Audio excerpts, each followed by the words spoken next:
This is the operation of the HyFlex CM71 continuous mixer.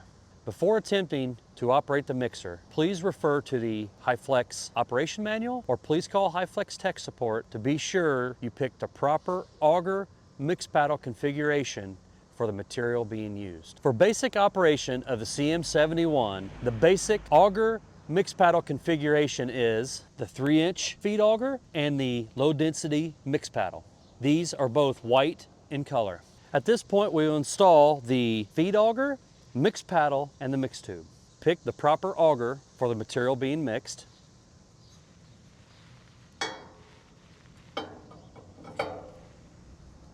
Install the auger. Install the proper mix paddle for the material being mixed. Now we can install the mix tube.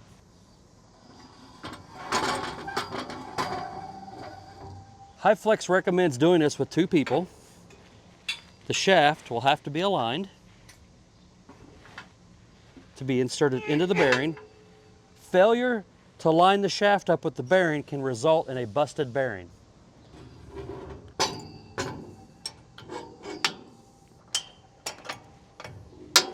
Align the pin up on the bottom. There's a slot for the pin. The mixed tube latches should latch snug, not extremely tight. If they are too tight, over time, these hooks can spread apart. After the mixed tube is installed, this should be solid. If there is any movement, these clamps will have to be tightened. We will now install the water line to the mixed tube.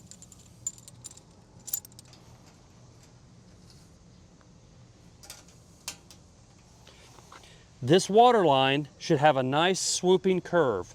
There should not be any kinks in this water line. If there are any kinks, it can obstruct the water being injected into the mixed tube. We will now attach the latch safety guard. Install the pins. These are designed so during operation, these latches cannot be opened. There's also a safety sensor. If this guard is not close to this sensor, the light will not illuminate on the sensor and the CM71 will not operate. At this time, we will hook the water up to the CM71. This is the water inlet for the CM71. This should be hooked up to a water source of at least 10 gallons per minute. This will allow continuous operation and mixing. From here, the water travels into the tank and fills the tank.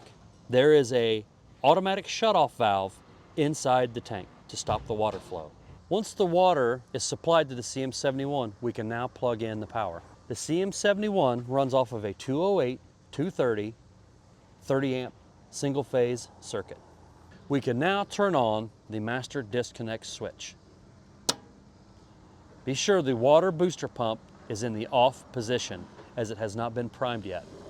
Once water has stopped flowing into the water tank and the float has shut off, we can now prime the booster pump.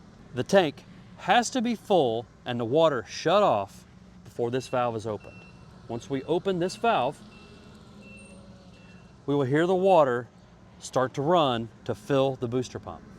We can now turn the booster pump on. Once the booster pump is turned on, pressure should be between 80 and 120 psi. Once we have pressure registering on this gauge, we can now close the primer valve. If the primer valve is left open during operation, the water tank will overflow. We can now attach our clean out hose with the booster pump running. We can attach the hose, open the valve, and we can now test for water at the clean out hose. We will now turn the volume control valve all the way down until it stops. And we will turn it out 1.5 turns. The rate meter should now be displayed. By pushing select, you can switch between gallons per minute, which is R for rate. Push select again, and you will have the water totalizer, which is displayed in gallons. To reset the gallons dispensed, push the reset button. Push select to go back and ensure that R is displayed on this display. We can now dump the dry powder or dry material into the hopper. If the dust suppression hood is to be used, attach the hose to the HEPA filter system for operation. We can now turn the booster pump off. We will now push the start switch and we will wait 3 seconds before we turn the booster pump back on. Start. And now turn on the booster pump. There will be an initial dry powder to come out first. That will have to be collected. We do not want that to end up in the hopper of the machine. Once the water starts flowing and you have mixed material, you will need to take a density sample and you will have to adjust the water accordingly to get the proper density for the product you wish to spray.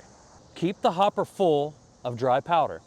Do not fill over the grate and maintain the proper level of material. If the level is to get too low, then you will not receive a proper mix at the end, and this can also cause dry packs in the mixing chamber. Now that we have the material flowing and we have the proper density, this number displayed in rate, which will be in gallons per minute, needs to be recorded. The CM71 will offer consistent performance from job to job. This will allow the operator to set the mixer up quickly and easy. At the end of the day, the dry powder can be left in the hopper. Please be sure, if you're in a humid environment, keep the hopper protected in humid climates. The moisture will be absorbed into the product and will harden in the hopper. This is the basic operation of the CM71. For further assistance, please refer to the operation manual for the CM71 or call HyFlex Tech Support.